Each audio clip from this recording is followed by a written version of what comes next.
Hello everyone. In this video, I'm going to talk about English Civil War period or English Caroline period English literature. And the timeline is 1642 to 1660 roughly. This Civil War period can be divided into two parts.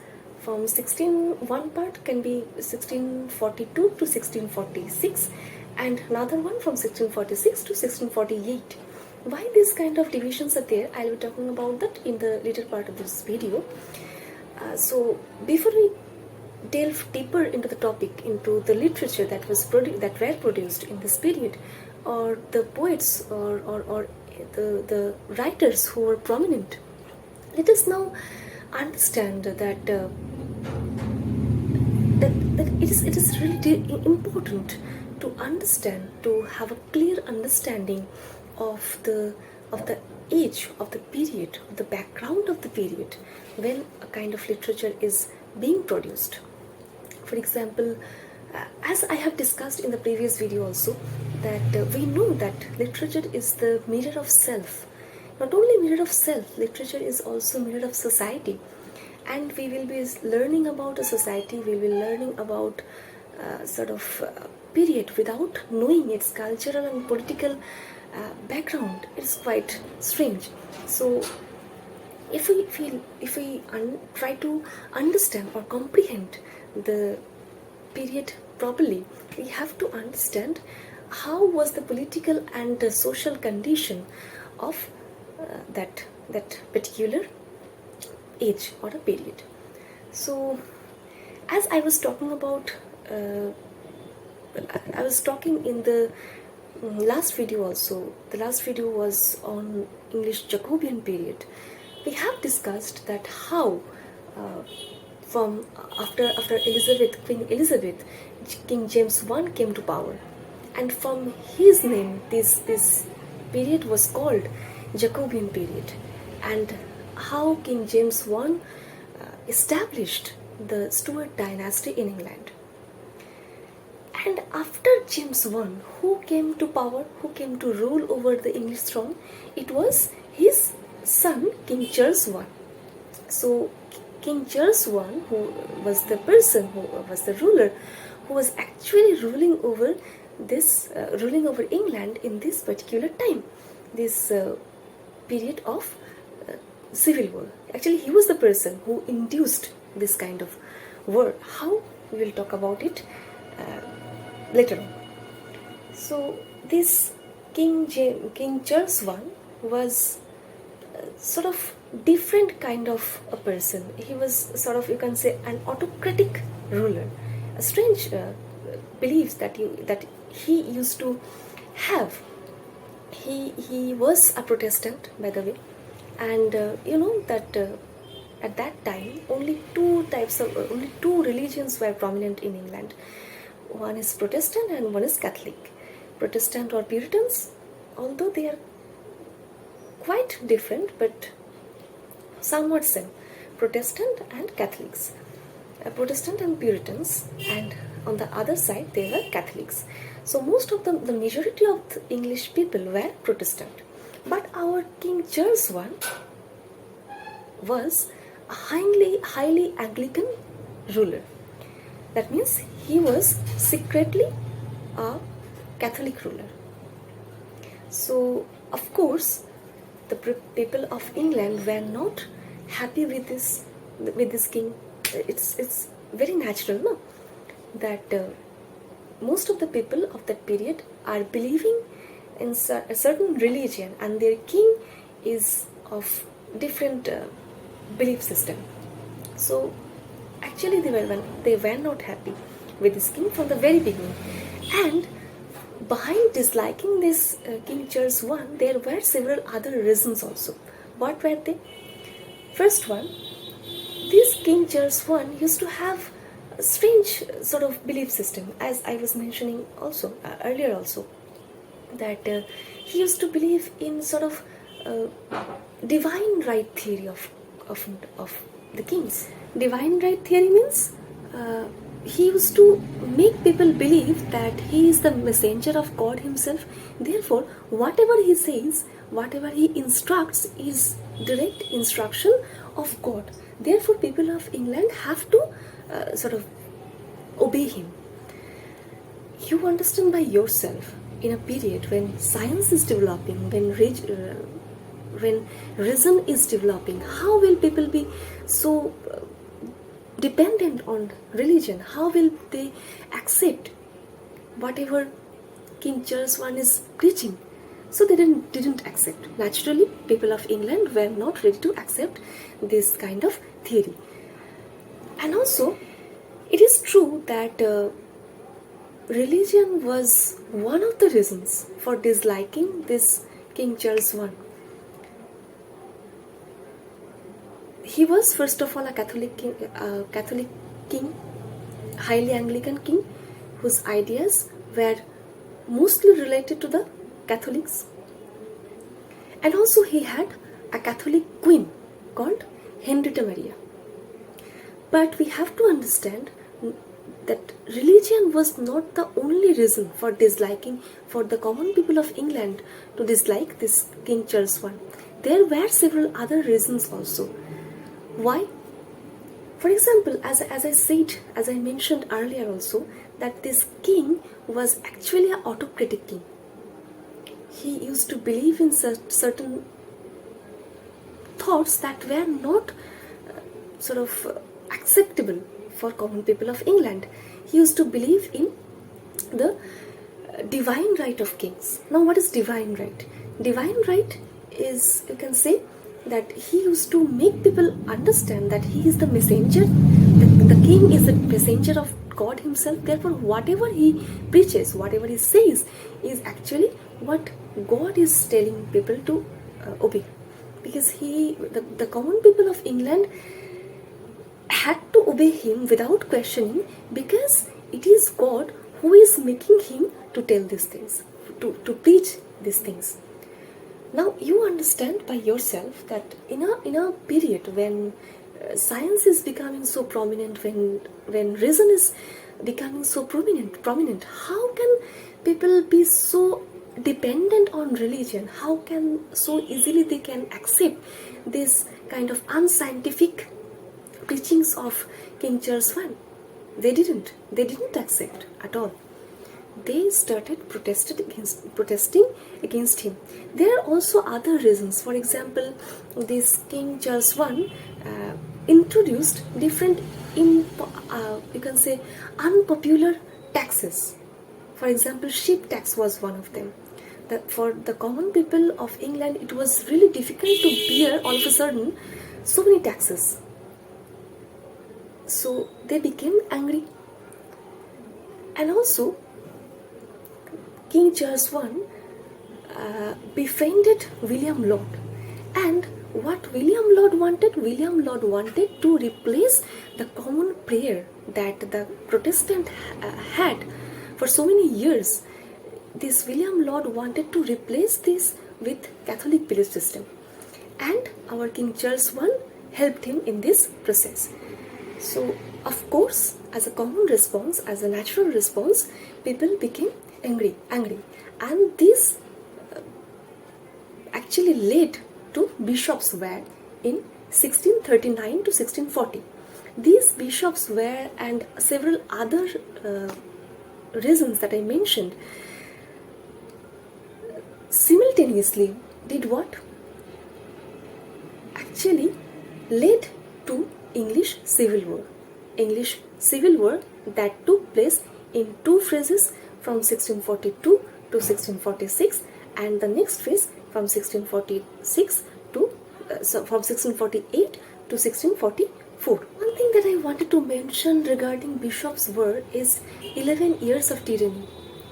When common people of England tried to make King Charles I understand that this is not,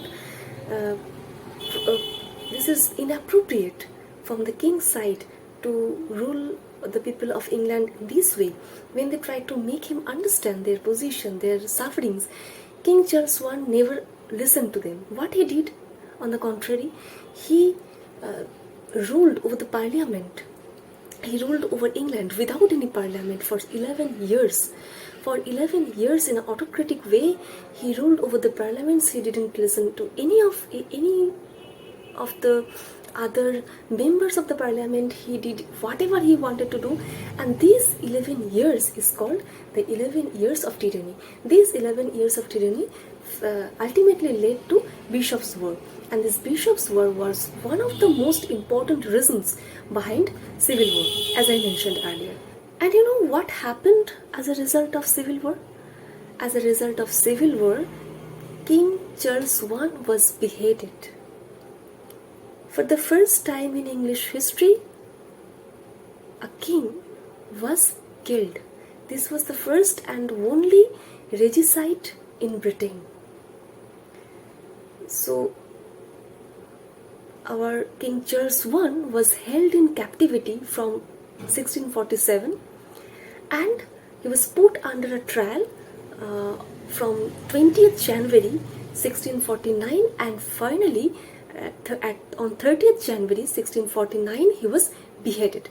This is the only example of regicide in the entire British history. Now that you know the history behind English Civil War and other things, now we can delve deeper into literature that were produced in this period. Before we talk about literature, let me clarify certain other things also. You must be knowing that during this period, the two most common, you can say, common religions that were prominent in this period were the Protestant and the Catholics. This much we have understood. The Protestant were the Orthodox people. They were actually people who were believing in old belief systems. They never wanted literary activities to flourish that much. Why? Because they believed that if literary activities, literary works become so prominent, that will corrupt the common people, that will take them away from religion. This was their fear. Therefore, as a result, what happened? You know that in 1642, theatre was banned. Theatre was completely banned. You understand? Before this, we saw what that Elizabethan age, when Romeo and Juliet, Hamlet, Macbeth, these kind of amazing dramas are being produced. All of a sudden, from 1642 onwards, theatre was completely banned. Not a single writer was being able to write any piece of drama. So during this period, only we can find few examples of literary works, and mostly in poetry. There were mostly two groups of poets. One is the metaphysicals, about whom we have learned in the last video.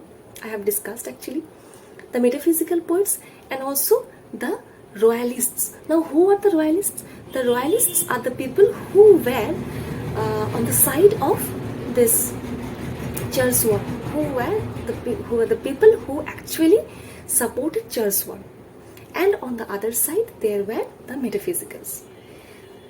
Among the royalists, you can say famous writers were Herrick, we have Carew, we have Richard Lovelace, we have Suckling, and others. This is a very distinguished segment of writers. They idealized the relationship between the King Charles I and his Catholic queen Henrietta Maria.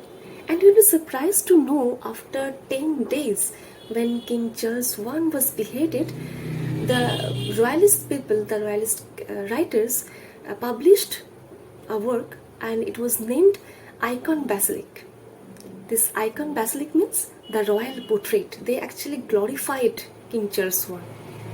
They wanted to make common people understand how King Charles I was really a good king and how he was misunderstood. This was the work that was published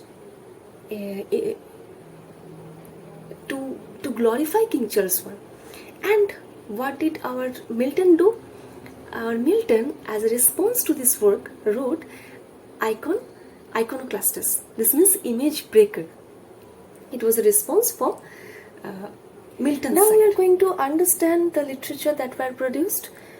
So the Cavalier poets, first of all let us talk about Cavalier poets, because about metaphysical poets we have discussed a bit in the last video. So the Cavalier poets, as I have already discussed, that they were the people who were on the king's side in the English Civil War. During the Civil War, they were people who supported King Charles I and wrote this way. And some of the Cavalier poets were also metaphysical, so we have to understand that also. They presented a sort of idealized platonic love, these Cavalier poets.